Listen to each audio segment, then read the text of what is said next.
Hello, you're watching Shalom World News. I'm Dana Villa from Chicago, Illinois. Here are the latest headlines from around the world. Pope Francis revealed God's tender love for each of us in his message at the midday Urbi et Orbi blessing to the city and to the world on Christmas Day. The Holy Father prayed for world peace and called for every effort to stop violence and help those suffering. The Pope prayed for an end to the war that is destroying lives in Israel and Palestine, while he looked toward regions of the world where peace is far away. The pontiff extended his customary greetings to the audience assembled at St. Peter's Square from the central loggia of St. Peter's Basilica on Monday, December 25. He emphasized that although there are deep shadows over Bethlehem today, an undying flame has been lit because God's light has triumphed over the darkness. The Pope urged people to say yes to peace and no to war, that each war is a defeat without victors and inexcusable folly, end quote. The Latin Patriarch of Jerusalem, Cardinal Pierbattista Pizzaballa, celebrated the traditional Christmas midnight Mass in the Church of St. Catherine at the Basilica of the Nativity, with mostly Palestinian Christians on hand for the liturgy. The Patriarch started his sermon by making the following observation: just as Mary and Joseph had no place in Bethlehem, so too does it appear that there is no space for Christmas, joy, or peace today, because everyone is affected by the suffering, Israelis and Palestinians alike. The Patriarch prayed, quote, "May Christ be born again in this land, and may the gospel of peace for the whole world begin again from here," end quote. Cardinal Konrad Krajewski, prefect of the Dicastery for the Service of Charity, also attended the Christmas Mass with the Patriarch. The liturgy was attended by about 1,500 people, despite the absence of pilgrims. Palestinian President Mahmoud Abbas, who usually attends the midnight Mass, was not present this year. In a telephone conversation, French President Emmanuel Macron expressed concerns regarding a Catholic church in Gaza with Cardinal Pierbattista Pizzaballa of the Latin Patriarchate of Jerusalem. Macron discussed with Cardinal Pizzaballa the deaths of parishioners, including a Christian mother and daughter whom an Israeli soldier killed on the grounds of the Gaza Strip's only Catholic church. Hundreds of residents from all faiths have been forced to live under the threat of bombs and gunfire from over 2 months in the wake of ongoing Israeli-Hamas war. The French president also assured solidarity with the Latin Catholic communities in the Holy Land and assured them that France is by their side. The head of the Ukrainian Greek Catholic Church, Archbishop Sviatoslav Shevchuk, addressed the faithful while presiding over the Divine Liturgy in Kyiv, marking the first Christmas celebration on December 25. The prelate encouraged the faithful to delve deeper into the meaning of Christmas. The Ukrainian Greek Catholic Church used to celebrate Christmas in January. However, President Volodymyr Zelensky changed the law in July, saying it allowed Ukrainians to abandon their Russian heritage. Zelensky said that all Ukrainians are together as they celebrate Christmas on the same date as one big family. In his televised address on Christmas Eve, he said that people's prayers will be stronger and will be heard together with Europe and the world. Police officials in Germany and Austria stepped up security measures after reports of possible Islamist terror attacks on cathedrals across Europe over Christmas and New Year. Several suspects were arrested in Vienna and Germany after terrorist attack plans on St. Stephen's Cathedral and Cologne Church. The Australian Domestic Intelligence Service detained and interrogated 4 suspects in connection to the possible attacks. Italian lawmakers are proposing legislation that would penalize teachers who, out of cultural sensitivity, forbid Christian nativity scenes from being displayed in their classrooms. Teachers who go against the proposal would be subject to disciplinary measures or have to pay fines. Senators from the Brothers of Italy party, which Prime Minister Giorgia Meloni belongs to, presented the bill last week.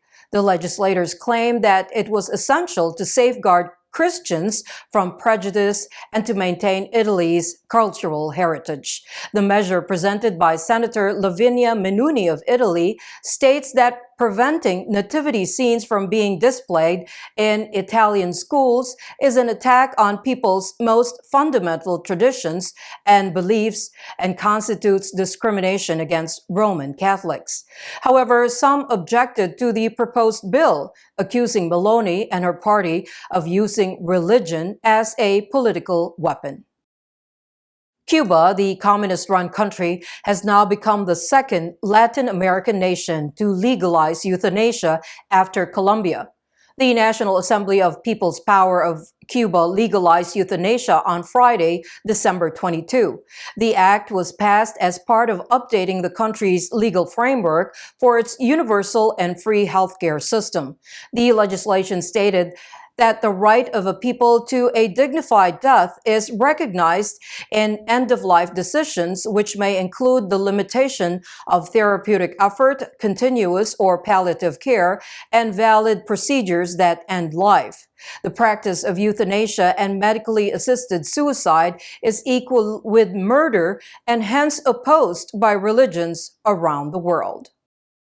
The Sakharov Prize posthumously awarded to Mahsa Amini was taken away by the Iranian authorities. The award presented at the European Parliament in France on December 12 was received by Amini's family attorney, Saleh Nikbat, on behalf of the family.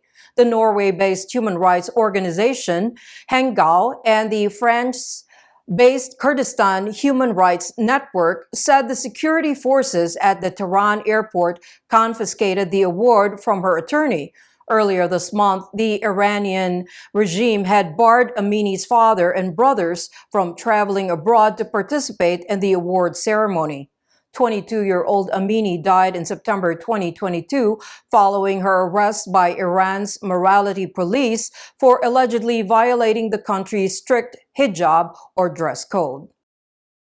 A collection of more than 30 homilies delivered by Pope Benedict XVI during his pontificate and after his retirement will be published in 2024. The Joseph Ratzinger Foundation and the Vatican will be publishing the homilies. The homilies are in Italian and cover a large part, although not all, of the festive liturgical cycles. The unpublished homilies delivered in Italian by the Pope during his private masses were recorded and transcribed by consecrated women who cared for the Pope during his office and retirement. The first of the homilies, a meditation on the figure of Joseph, delivered by the Pontifical Father in December 2013, has already been published by the Vatican newspaper El Osservatore Romano, along with the German newspaper Welt am Sonntag on Saturday, December 23rd. Pro-life group Live Action launched an interactive website, Window to the Womb, in an attempt to provide an online experience for its users to know their child's development. The website, launched earlier this month, walks users through each trimester of pregnancy day by day by presenting an animated baby's development starting from conception. Users have two options. They can browse through each week at their own pace, or they can watch an animated film that walks through each day of development. They will be able to read comments on the screen that outline certain areas of the child's development as they navigate through the weeks. The website was made with the help of medical doctors and other medical professionals. It also directs to another link that offers several options to women who are either considering abortion, have taken the abortion pill, or are interested in adoption.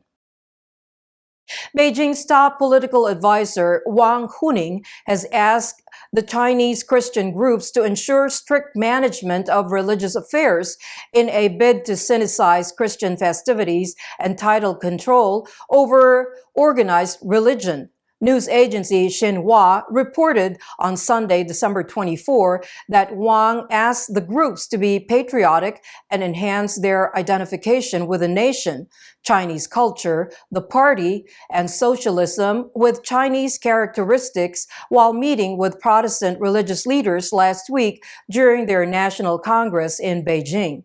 He said that Christian groups should adhere to the direction of the Sinicization of Christianity and urge them to carry out religious activities by laws and regulations.